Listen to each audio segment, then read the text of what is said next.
जो निर्णय घेतला मिस्टर वडेवाले यांची शाखा घेण्याचा, तो आज असं मला वाटतं तर मी जिंकलो. माझा परिचय द्यायचा म्हटलं तर मी एक शेतकरी कुटुंबातील मुलगा आहे आणि शेतीच करत होतो. त्यानंतर माझ्या डोक्यामध्ये असा विचार आला का आपण काहीतरी व्यवसाय करावा.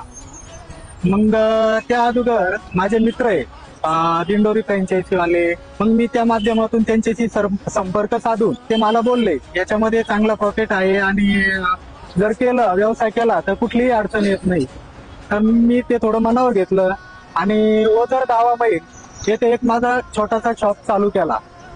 चालू केल्यानंतर मग मी मिस्टर वडेवाले यांची फ्रँचायझी घेतली आणि खूप चांगला मला व्यवसाय चालू केल्यानंतर खूप चांगला प्रतिसाद भेटला आणि सर्व लोकांचं समाधान झालं आणि लोकांनी खूप चांगलं प्रेम जिव्हाळा दिला आणि खूप चांगल्या प्रकारे सेल पण होतो.